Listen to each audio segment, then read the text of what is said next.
পৃথিবীতে কেউ স্থায়ী হয় না, হোক না সে ফেরাউন কিংবা নমরুদ, কেউ হবে চিরকাল রয় না, কেউ হবে চিরকাল রয় না। ইসলামের জন্য দেশের হয়েছে জন্ম, ইসলামের বিরুদ্ধে গেলে দেশ হবে ভিন্ন। ইসলামের জন্য দেশের হয়েছে জন্ম, ইসলামের বিরুদ্ধে গেলে দেশ হবে ভিন্ন। ইসলামের বিরুদ্ধে যারা নিয়েছ অবস্থান, এই বাংলায় ঠাই হবে না, যাও হিন্দুস্তান। কথা বলেন ঠিক কিনা? গেছে কিনা হিন্দুস্তান, গেছে কিনা? পালাবো না, কারণ তাদের চিন্তা ধারণা ছিল আমরা এই বাংলার জমিনে থাকতে পারবো না। আমরা যে জালিম অত্যাচার শুরু করেছি, এই বাংলার জমিন মানুষ আমাকে ঠাঁই দিবে না, কারণ তারা আগে থেকে চিন্তা ধারণা করেছিল আমাদের এই জমিনে থাকা হবে না। কথা বলেন ঠিক কিনা? ওবায়দুল কাদের জায়গা হবে নাকি? হ্যাঁ, কথায় আসেন, আপনার জন্য বাংলার মানুষ অপেক্ষা করছেন। কথা বলেন ঠিক কিনা? কারণ তারা জানতো যে অত্যাচার আমরা শুরু করেছি আমাদের জায়গা হবে না, এই জন্য মানুষকে তারা বলতেছিল পালাবো না। আজকে কথায় আপনাদের তো উদ্দেশ্য পাওয়া যায় না। কথা বলেন ঠিক কিনা?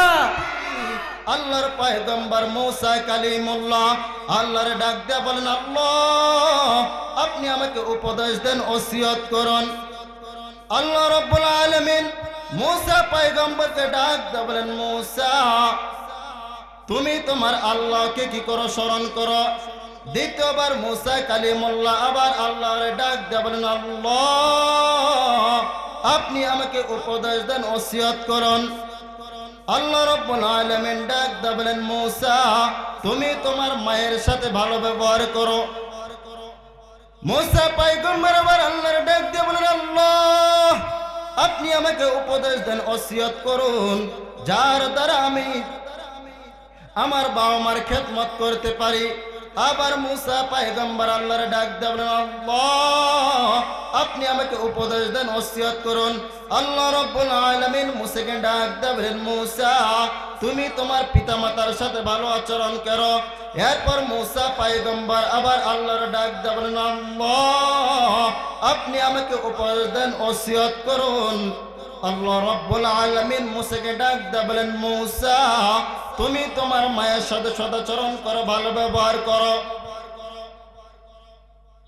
আল্লাহ তিনবার এই কথাটা কাকে উপদেশ দিয়ে বললেন? মুসাকে উপদেশ দিয়ে বলেন। এখন বলেন তো দেখি, মা বাবার খেদমত করার দরকার আছে না নাই? আছে। বর্তমান সমাজে আমরা মা বাবাকে খেদমত করতে চাই না, বর্তমান সমাজে আমরা মা বাবাকে কদর করতে চাই না। মুসলমান বন্ধুরা আমার খুব খেয়াল করে দিনের কানটা লাগে কথাগুলো শুনবেন। মা বাবার কত বড় সম্পদ। এই দুনিয়ার জমিনে যার মা আছে সেই জানে মা কত বড় একটা সম্পদ। যার মা নাই সে জানে মা না থাকা কত বড় যন্ত্রণা। আল্লাহর নবী একদিন হুজরাখানায় বসে আছেন, একজন সাহাবী ডাক দিয়ে বলেন, ইয়া রাসূলুল্লাহ ইয়া হাবিবাল্লাহ। নবীর কাছে যখন মায়ের কথা উপস্থাপন করলো, আমার নবী কান্না শুরু করে দিলেন, চোখ বেয়ে বেয়ে পানি পড়তেছে। সাহাবায়ে কেরাম আরজ করলেন, ইয়া রাসূলুল্লাহ ইয়া হাবিবাল্লাহ, নবীজি আপনি কান্না করেন কেন? মুসলমান বন্ধুরা দিলের কানটা লাগায় কথাগুলো শুনবেন। আমার নবীর চোখ বেয়ে বেয়ে পানি পড়ে, গালের গোস্তগুলো থরথর করে কাঁপে। সাহাবায়ে কেরাম আরজ করলেন, ইয়া রাসূলুল্লাহ ইয়া হাবিবাল্লাহ, নবীজি আপনি কান্না করেন কেন? আপনার কান্নার কারণটা আমাকে বলে দেন। আমার নবী ডাক দিয়ে বলেন, সাহাবায়ে কেরাম তোমরা বড় ভাগ্যবান, তোমরা বড় ভাগ্যবান, কারণ আমার নবীর বাবাও নাই, আমার মাও নাই। এই কথাটা যখন বললেন সাহাবারা বুঝতে পারলেন যে নবীর এখন মায়ের কথা মনে পড়ে গেছে গো, বাবার কথা মনে পড়ে গেছে। এই জন্য নবী কান্না করতেছে।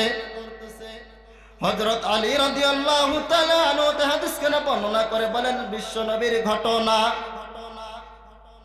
আমার নবীজি একদিন হুজরাখানার মধ্যে বসে আছেন, দুইজন তার নাতিকে নিয়ে, হাসান আর হুসাইন, দুই নাতিকে নিয়ে বসে রয়েছেন আর দুই নাতির সাথে গল্প করতেছেন আমার নবীজি। হযরত আলী রাদিয়াল্লাহু তাআলা আনহু কোথায় যেন সবর থেকে আসলেন। সবর থেকে আসার পরে আমার নবীর দুই নাতি পাশের মধ্যে বসেছিল। যখন আলী রাদিয়াল্লাহু তাআলা আনহু নবীর দরবারে চলে আসলেন, মুসলমান বন্ধুরা আমার খুব খেয়াল করে শুনবেন, আমার নবীজি কেমন মায়ের পাগল ছিল, আমার নবীজি কেমন বাবার পাগল ছিল। মুসলমান ভাইরে আমার খুব খেয়াল করে শুনবেন, আলী রাদিয়াল্লাহু তাআলা আনহু যখন হুজরাখানার মধ্যে ঢুকলেন, ডাক দেয়া বলেন আব্বু। যখন আব্বু বলে ডাক দিলেন, দুই নাতি আমার নবীজির গালের মধ্যে চুমা দেয়। চুমা দেওয়ার পরে যখন আলীর কাছে দৌড় দিয়ে চলে গেলেন, আলীর কাছে যাওয়ার পরে দুই সন্তানকে যখন কাঁধের মধ্যে নিয়ে নিলেন, আর দুই সন্তান ডাক দিয়ে বলেন আব্বু তোমাকে কতদিন ধরে আমি দেখি না। দুই সন্তান যখন এভাবে ডাক দেয় আলীকে, আলীর চোখ বেয়ে বেয়ে পানি চলে আসলো। আলী রাদিয়াল্লাহু তাআলা আনহু দুই সন্তানের গালের মধ্যে চুমা দেয় আর আদর করে। সমস্ত সাহাবেরা হাসাহাসি শুরু করলো। আমার নবীর চোখ বেয়ে বেয়ে পানি পড়তেছে। আলী রাদিয়াল্লাহু তাআলা আনহু ডাক দিয়ে বলেন কি ব্যাপার নবী আপনি কান্না করেন কেন? হাসান আর হুসাইনকে ডাক দিয়ে বলেন হাসান হুসাইন তোমরা কি তোমার নানাকে কষ্ট দিয়েছো নাকি? কারণ তোমার নানা আমার নবী। তোমরা তোমার নানাকে কষ্ট দিয়েছো নাকি? তোমার নানাকে সাথে কোনো বেয়াদবি করছো নাকি? এ বাবাজি খুব খেয়াল করে কথাগুলো শুনবেন। আমার নবী কেমন মায়ের পাগল ছিলেন, কেমন বাবার পাগল ছিলেন। আমার নবীর গাল মেজে যখন পানি পড়ে, আলী রাদিয়াল্লাহু তাআলা আনহু বললেন নবীজি বলেন বলেন আপনি কান্না করেন কেন? আপনার কান্নার কারণটা আমাকে বলেন। আমার নবীর গাল বেয়ে বেয়ে পানি পড়ে। ডাক দিয়ে বলেন আলী যখন তুমি বাড়ির মধ্যে আসলা আমি তাকে দেখলাম আমার কোলে থেকে আমার দুই নাতি আমার কোল থেকে উঠাইয়া দৌড় মারিয়া তোমার কাছে চলে গেল। তোমার কাছে যাওয়ার পরে তুমি দুই সন্তানের গালের মধ্যে চুমা দিলা। আমি এই জিনিসটা দেখে কাঁদলাম। আজকে যদি আমার বাবা বেঁচে থাকতো গো, আজকে যদি আমার মাটা বেঁচে থাকতো তাহলে তো ঠিক এভাবে আমাকেও চুমা দিত। আমার নবী এভাবে কান্না করতে আছে। আমার নবী ডাক দেয়া বলেন জালি রে আমার ব্যথা তুমি বুঝবা না, আমার কষ্ট তুমি বুঝবা না। মুসলমান ইমানদার যুবকরা সুন্দর বউ পাইয়া সুন্দর শাশুড়ি পাইয়া মারে ভুলে যাইও না। আমরা আজকে বুঝি না মাটা কি জিনিস। দুনিয়ার জমিনে যার মা আছে সে জানে মাটা কেমন। যার মা নাই তারা জানে মা না থাকা কি যন্ত্রণা। আজকে আমরা মাহফিলে এসেছি যুবক, মাহফিল থেকে বাসের মধ্যে যাব। হয়তো অনেকেরই দরজার মধ্যে যাওয়ার পরে ডাক দিবেন মা। হয়তো অনেকের মা দরজার মধ্যে ছুটে আসবে। আর আজকে হয়তো এই মাহফিল শুনিয়া কোন জন কপালের বাড়ির মধ্যে মা নাই, বাড়ির মধ্যে বাবা নাই, বাড়ির মধ্যে ডাক দিয়া বলবেন মা, মা কোনো আওয়াজ দিবে না। কারণ বাড়ির মধ্যে সেই মা নামক বট গাছটা তো এখন নাই, আর যদি মাটা বেঁচে থাকতো তাহলে হয়তো আমার আজকে দেখতো দেশের মধ্যে অনেক কুলাঙ্গার মানুষ রয়েছে, মা বাবাকে বৃদ্ধাশ্রমে রেখে এসেছে। কথা বলেন ঠিক কিনা? আমাদের একটাই অপরাধ, আমাদের একটাই দোষ, সেটা হলো যে আমরা ছেলে মেয়েদেরকে আসলভাবে শিক্ষিত বানাইতে পারিনি।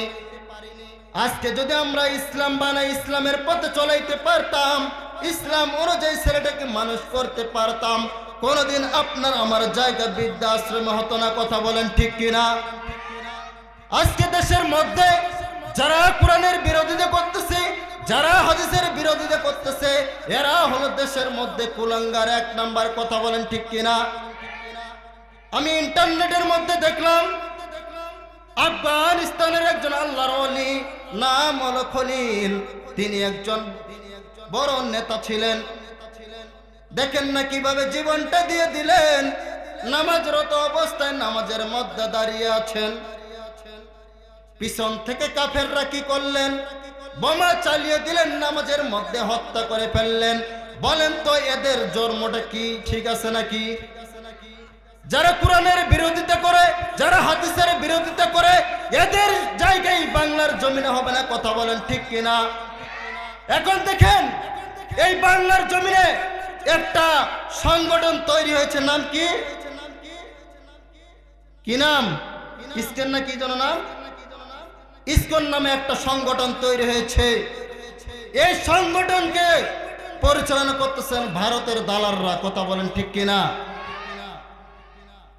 কারণ যখন এই বাংলার জমিন থেকে স্বৈরাচার সরকার চলে গেল, যখন জুলুমকারী অত্যাচার এই বাংলার জমিনে জায়গা পেল না, তখন তারা ভারতে বসে বসে এই বাংলার মাটিতে তারা আলেম ওলামাদের বিরুদ্ধে লেগে আছে। কথা বলেন ঠিক কিনা?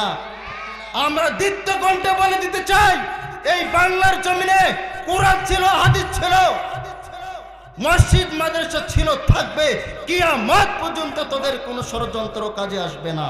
কথা বলেন ঠিক কিনা? আমরা ভারতকে বলে দিতে চাই, ভারত আপনার জনসংখ্যা বেশি, আপনার অস্ত্র বেশি, আমাদের একটা অস্ত্র বেশি। ভারত তোমার সব থাকতে পারে, কিন্তু মুসলমানের একটা অস্ত্র অনেক অনেক বড়। বলেন তো সেই অস্ত্রের নাম কি? ঈমান।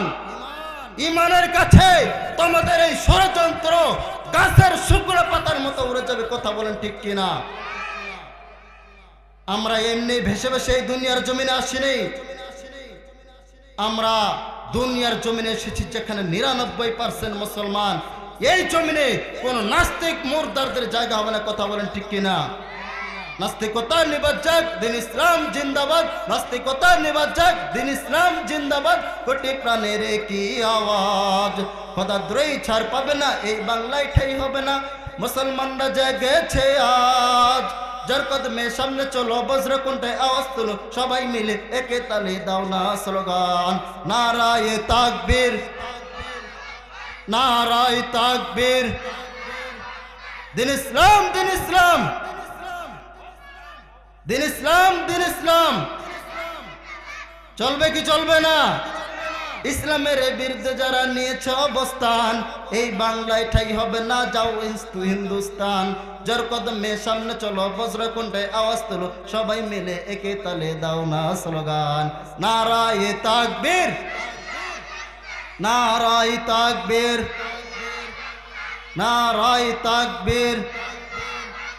মুসলমানের এ দেশেতে নাস্তিকদের ঠাই নাই, নাস্তিকদের পক্ষে যারা তাদের কোনো রক্ষা নাই। কথা বলেন ঠিক কিনা? যারাই নাস্তিকদের পক্ষ নেবে এই বাংলার জমিনে তাদের জায়গা হবে না। কথা বলেন ঠিক কিনা?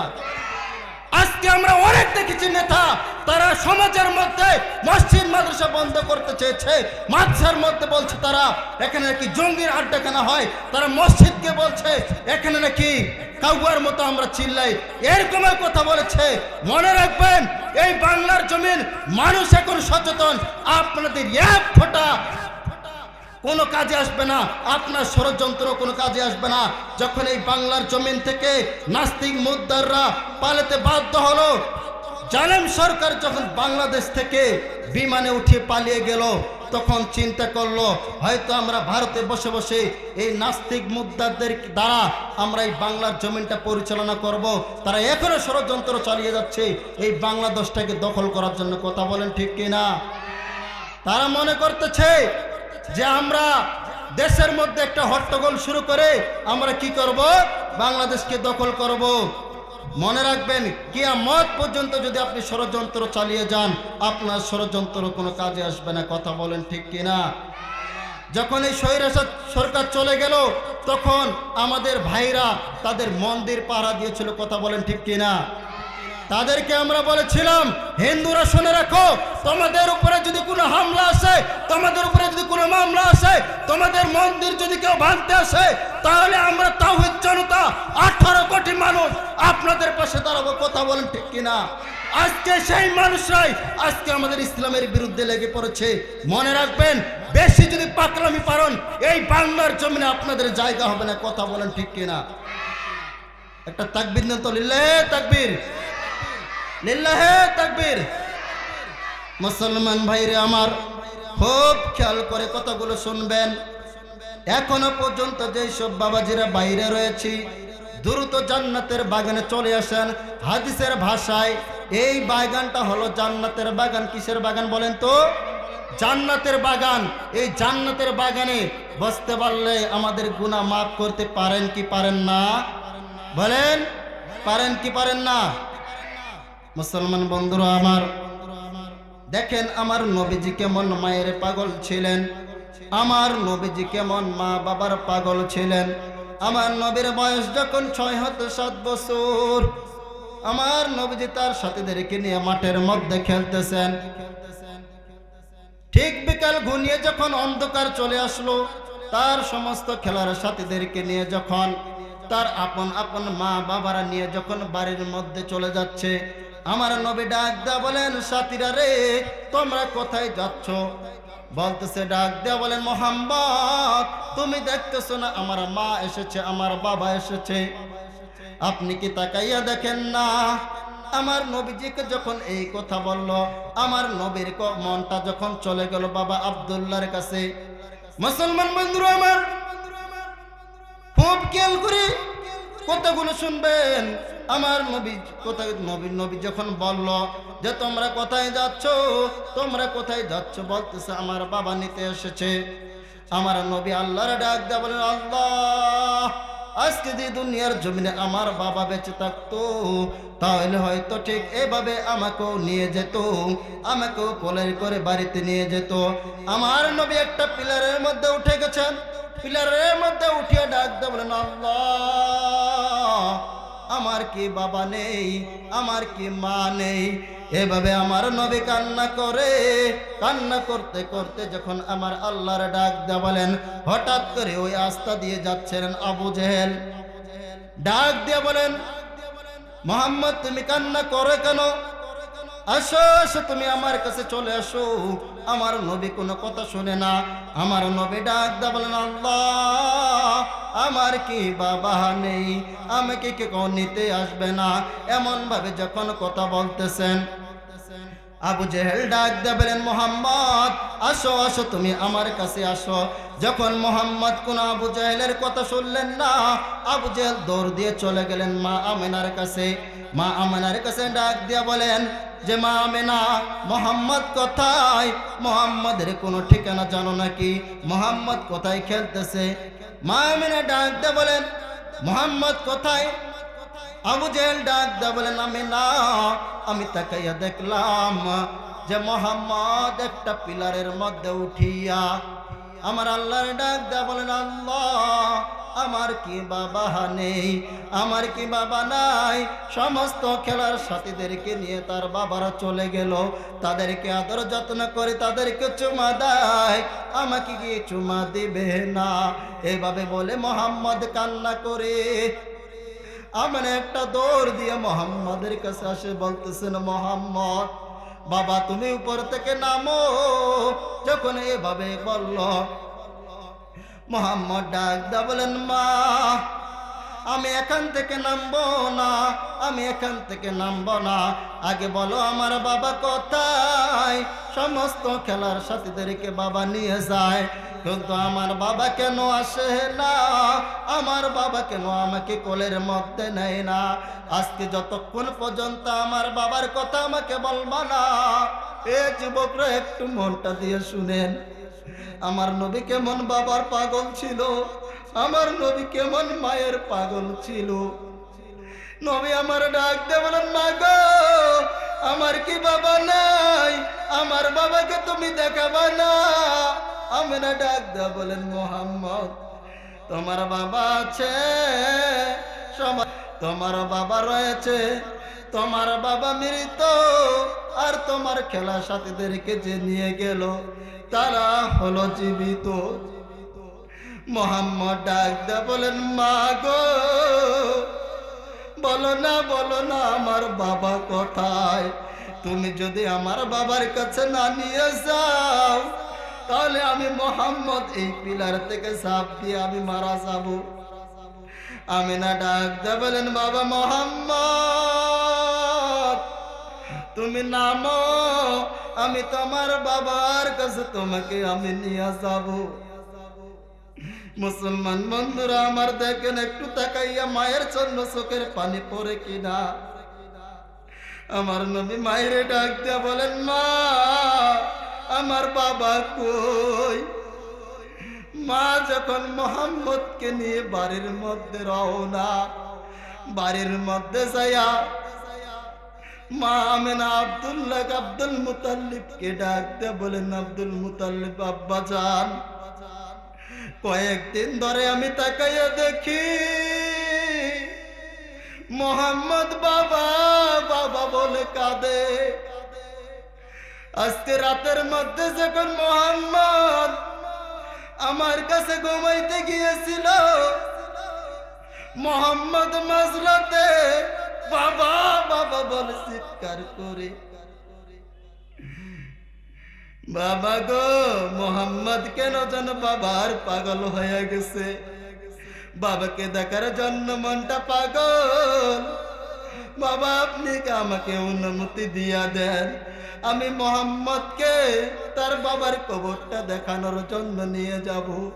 এ মুসলমান, একটু খেয়াল করে শুনেন, আমার নবী কত মায়ের পাগল ছিলেন, কত মা বাবাকে ভালোবাসতেন। আজকে তাকাইয়া দেখো না, ঘরের মধ্যে মা নাই, ঘরের মধ্যে বাবাও নাই। আজকে সন্তান রে, তোমার দিকে তাকাইয়া আছে তোমার মা, আজকে তোমার দিকে তাকাইয়া আছে তোমার বাবা। কখন জানি আমার সন্তানটা আমার কাছে হাতটা উঠাইয়া বলে, বাবা আমার কবরের মধ্যে আগুন, আমার কবরের মধ্যে আগুন ধরিয়ে গেছে। বাবা রে, দুনিয়ার জমিনে তোকে আমি পাঠাইতে গিয়ে কত কষ্ট সহ্য করলাম, দুনিয়ার জমিনে তখন তোমাকে আমি পাঠাইতে গেলাম। এ বন্ধু, একটু খেয়াল করে শুনো। মাটায় কবর থেকে ডাক দিয়ে বলেন, সন্তান রে, আমার জন্য একটু হাতটা তুল, আমার জন্য একটু দোয়া কর, আমার কবরে আগুন। আজকে সতরার মুসলমান, আজকে আপনাদের কান্না করার দিন এসেছে, মাকে ভালোবাসার জন্য একটা দিন এসেছে। যার মা দুনিয়ায় নাই, সে বুঝে মা হারার যন্ত্রণা। একজন মা দুনিয়ার জমিনে পাঠাইতে গিয়ে দিনের পর দিন, রাতের পর রাত ঘুমাইতে পারে নাই। তোমাকে জন্ম দিতে গিয়ে মা খাবার বসেছে, এমন সময় মায়ের পেটে তুমি লাথি মেরে দিয়েছ। মা ভাতের বেলেটটা সামনের দিকে ঠেলে দিয়া একবার বিছানার মধ্যে শুয়ে পড়ে, একবার উঠে, এভাবে তোমাকে 10 মাস 10 দিন রেখেছে পেটের মধ্যে। এ বন্ধু একটু খেয়াল করে শুনো, আমার নবীজি মার কেমন ভক্ত ছিলেন, কেমন বাবার ভক্ত ছিলেন। আমার নবী ডাক দা বলেন, মা গো, আপনি আমার বাবার কাছে নিয়ে চলে যান। মা আমেনা আব্দুল মুত্তালিবের কাছে যায় বলতেছেন, বাবা আপনি আমাকে অনুমতি দিয়া দেন, আমি বাবার কবরটা দেখানোর জন্য মোহাম্মদকে নিয়ে যাব। ডাক দা বলেন, মা আমেনা তুমি একাই যাইতে পারবা না, তোমার সাথে তোমার বোন উম্মাইনকে তুমি নিয়ে নাও। এবার আমার নবীকে নিয়ে যখন আমিনা সামনের দিকে অগ্রসর হইলেন, সামনের দিকে অগ্রসর হওয়ার পরে মাকে ডাক দা বলেন, মা আমার বাবার কবরটা কত দূর? আমিনা ডাক দা বলেন, মোহাম্মদ ওই যে তাকে দেখতেছো খেজুর গাছের তলা তোমার বাবার কবর। আমার নবী বাবা বাবা বলে দৌড় মারিয়া বাবার কবরের কাছে যায় বলতেছেন, বাবা সবার বাবা আছে, আমারও বাবা আছে, সবার বাবা তার সন্তানকে চুমা দেয়, বাবা তুমি আমাকে চুমা দাও না কেন? বাবা তুমি আমাকে চুমা দাও না কেন? বাবা তুমি কি আমাকে আদর করবা না? তুমি কি আমাকে ভালোবাসবা না? কবরের মধ্যে আমার নবী বাবা বাবা বলে কান্দে। ওই পাশ দিয়ে একজন ইহুদির দল যাইতেছে।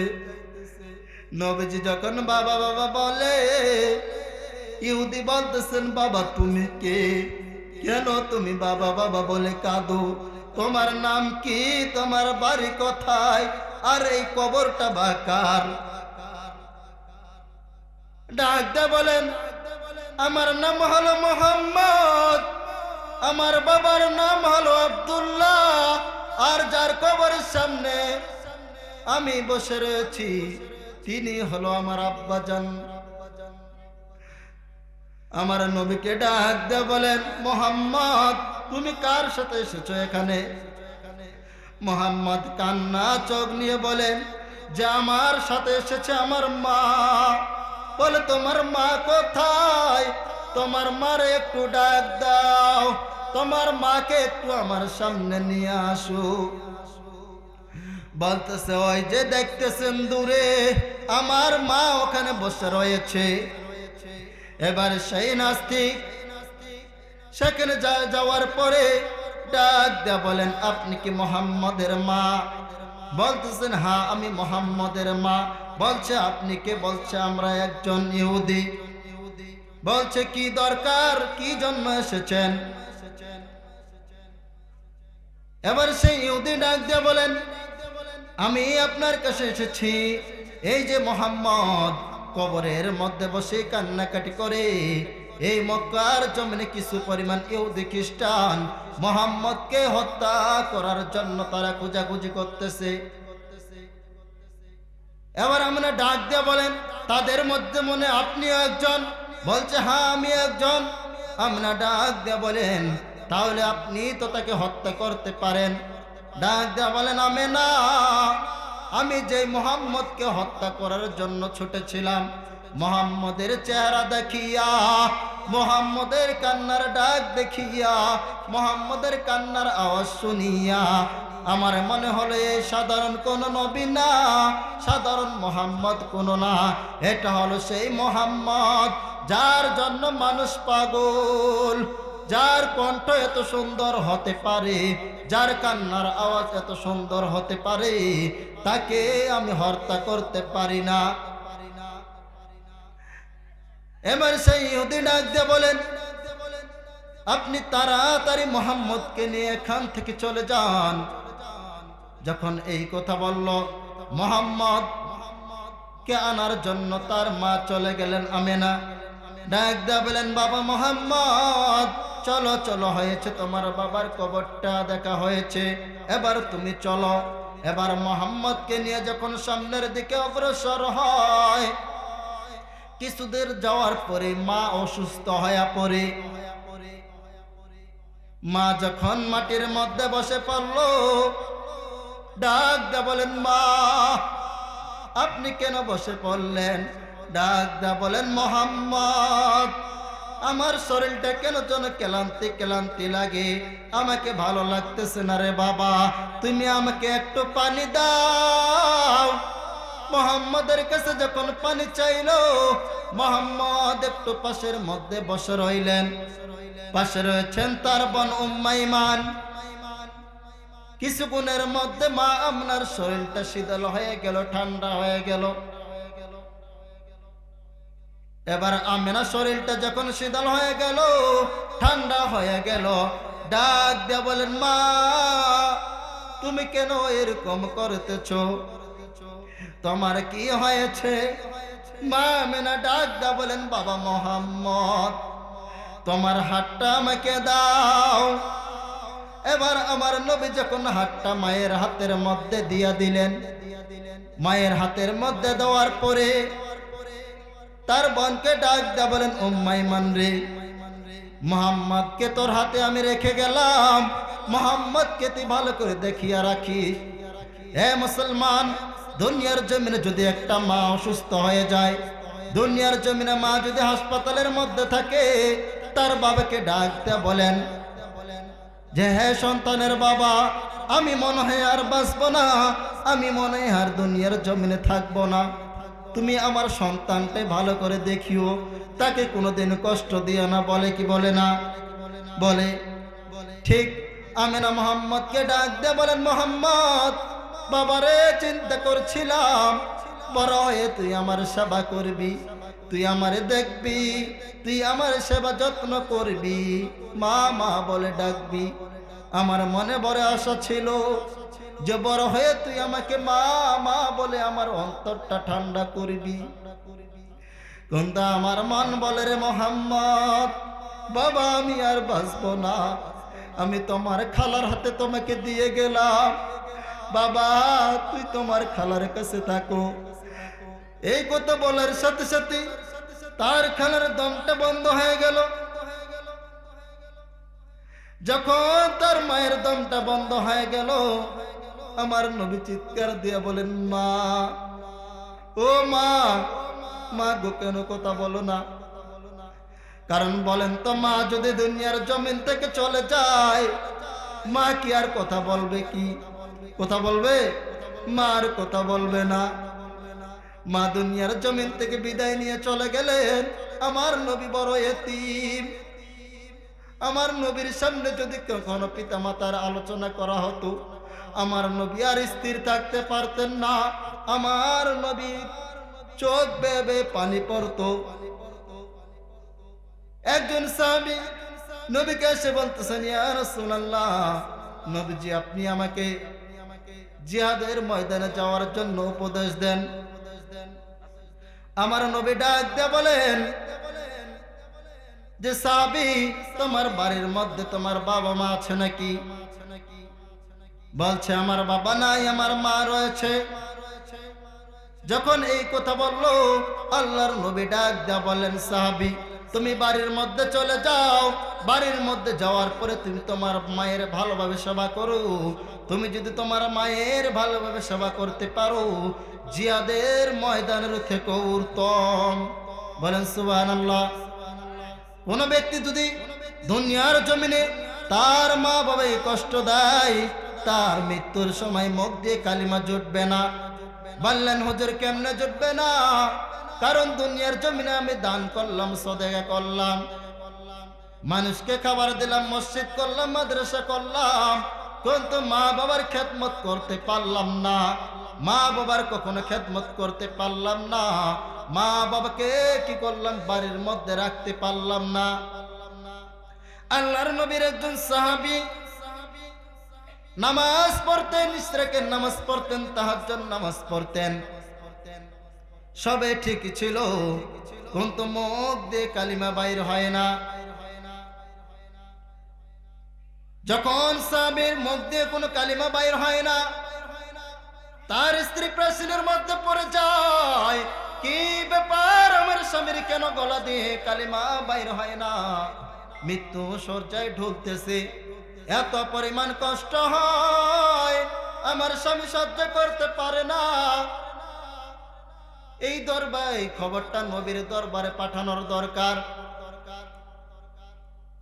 তার স্ত্রী নবীর দরবারে চলে গেলেন, যাই বলতেছেন, ইয়া রাসূলুল্লাহ, ইয়া হাবিবাল্লাহ, নবীজি, আমার স্বামীর মৃত্যু শয্যায় ঢুকতেছেন, আমার স্বামীর মুখ দিয়ে কথা বাইর হয় না, আমার স্বামীর বড় কষ্ট হয়। নবীজি, আপনি যদি একটু দেখতে যাইতেন, আপনি যদি যাই একটু কালিমাটা পড়াই দিতেন। আমার নবী ডাক দিয়ে বলেন, বেলাল, তুমি তাড়াতাড়ি আমার কাছে চলে আসো। বেলালকে ডাক দিয়ে বলেন, বেলাল, দেখো তো আমার বিশিষ্ট সাহাবী আলকামার মুখ দিয়ে কেন কালিমা বাইর হয় না? আলকামার সমস্যা কি? আলকামা তো একজন ভালো সাহাবী ছিল, আমার একজন ভালো ব্যক্তি ছিল। সে তো 5 ওয়াক্ত সালাত আদায় করত, সে তো সঠিকভাবে সালাত আদায় করত, সঠিকভাবে দান সদকা করত, মানুষকে খাবার দিত, সঠিকভাবে মসজিদে সালাত আদায় করত। যখন বেলালকে পাঠিয়ে দিল, বেলাল আলকামার পাশে বসিয়া ডাক দে বলে, আলকামা, তুমি বলো লা ইলাহা ইল্লাল্লাহ। এখন বলেন তো, মৃত্যু ব্যক্তির সামনে যদি আপনি যে বলেন, কানে কানে বলেন লা ইলাহা ইল্লাল্লাহ, লা ইলাহা ইল্লাল্লাহ, বলতে পারবে? কারণ মৃত্যুর একটা এমন যন্ত্রণা, হাদিস শরীফে এসেছে, দুনিয়ার জমিনে একটা জীবন্ত ছাগলকে যদি জবাই না করার আগে যদি তার শরীরের চামড়াটা টানে টানে বাইর করা হয়, ঠিক যে পরিমাণ যন্ত্রণা হয়, একটা মানুষের মৃত্যুর সময় যখন আজরাইল চলে আসে, তার থেকেও বেশি যন্ত্রণা একজন মানুষের হয়। আলকামা পাশে বসে বেলাল বলতেছেন, আলকামা, তুমি কালিমা পড়ো। যখন আলকামার মুখ থেকে কালিমা বাইর হয় না, বেলাল দৌড় দিয়া আমার নবীর কাছে যায়, বলতেছেন, নবীজি, এবার সাহাবীদেরকে ডাক দেয়া বলে, সাহাবায়ে কেরাম, আপনার সাহাবীর মুখ দিয়ে কালিমা বাইর হয় না। এবার নবীজি বলেন, সাহাবায়ে কেরাম, চলো চলো আমার সাথে তোমরা চলো। এবার যখন সাহাবায়ে কেরামকে নিয়ে আলকামার কাছে গেলেন, আলকামার কাছে যে ঘটনাটা সংক্ষেপ করে দিলাম, যেহেতু বিশেষ মুফাসসির চলে এসেছেন, বলেন লিল্লাহি তাকবীর, নারায়ে তাকবীর, লিল্লাহি তাকবীর। ঘটনা শেষ করে দিই নাকি? আলকামার কাছে যখন আমার নবী চলে আসলেন, আমার নবী আসে বলে, আলকামা, বলো লা ইলাহা ইল্লাল্লাহ, মুখ দিয়ে কালিমা বাইর হয় না। এবার আলকামার স্ত্রীকে ডাক দেয়া বলেন, আলকামার স্ত্রী, আলকামা কেমন ছিল? বা আলকামা সবই ঠিক ছিল। বলছে, আলকামার মা বাবা বেঁচে আছে নাকি? বলছে, আলকামার বাবা বেঁচে নেই, আলকামার মা বেঁচে রয়েছে। আমার নবীজি ডাক দেয়া বলে, আলকামার মাকে ডাক দাও। আলকামার মাকে যখন ডাক দেওয়া হলো, আলকামার মা চলে আসলেন। আসার পরে বলছেন, আলকামার মা, আলকামা কেমন ছিল তার একটু বিবরণ আমাকে দিয়ে দেন। আলকামার মা বলছেন, আলকামা অনেক ভালো ছিল, সে নামাজ পড়তো, রোজা রাখতো, মানুষের সেবা করত, কিন্তু একটা কাজ সে করতো না। নবী আমার ডাক দিয়ে বলেন, সেই কাজটা কি? বলছে, আমার মাকে সে দেখতে পারতো না। কি করতো না? মাকে দেখতে পারতো না। আমার নবী বুঝতে পারলেন, মার সাথে বেয়াদবি করার কারণে আলকামার মুখ থেকে কালিমা বাইর হয় না। এবার মাকে বলছে, মা, আপনি আপনার সন্তানকে ক্ষমা করে দেন। বলছেন না, দেখবেন দুনিয়ার জমিনে একটা মাকে যদি বাড়ি থেকে বাইর করে দেয়, যদি গালিগালাজ করে, সে কত রকম কথা বলে, রাগ অবস্থায় থাকে কি থাকে না? ঠিক আলকামার মা বলছে, না, আমি ক্ষমা করতে পারবো না। যখন এই কথা বললেন, আমার নবী বেলালকে ডাক দেবেন, বেলাল, তুমি তাড়াতাড়ি লাকড়ির ব্যবস্থা করো, এই বেলালকে এই আগুনের মধ্যে পুড়িয়ে দিব, কারণ তার মুখ দিয়ে তো আর কালিমা বাইর হয় না, তাকে আমরা পুড়িয়ে শেষ করে দেব। দেখেন, যখন এই কথা বলল, যখন বেলাল লাকড়ির ব্যবস্থা করলো, আগুন জ্বালিয়ে দিল। এবার বেলালকে অর্ডার করলো, বেলাল, তুমি আলকামাকে নাও, তাকে আগুনের মধ্যে ফালাইয়া দাও। যখন বলল আলকামাকে আগুনের মধ্যে ফালিয়া দাও, ইন দা মেন টাইম চলে আসলেন তার মা নবীর কাছে। নবীর কাছে আসে ডাক দিয়া বলেন, নবীজি আপনি আলকামাকে আর আগুনের মধ্যে ফেলাবেন না, কারণ আমি তো মা, আমার নারী সেরা ধন হলো আলকামা, আমি আলকামারে ক্ষমা করে দিলাম, আপনি আলকামাকে আগুনের মধ্যে ফেলাবেন না। যখন এই কথা বলল, আলকামার মধ্যে সাথে সাথে কালিমা বাইর হয়ে গেল, লা ইলাহা ইল্লাল্লাহ। তাহলে চিন্তা করেন, মা বাবার সাথে ভালো ব্যবহার করবেন না খারাপ ব্যবহার করবেন? ভালো ব্যবহার করলে জান্নাত, খারাপ ব্যবহার করলে জাহান্নাম। হুয়া জান্নাতুকা হুয়া নারুকা।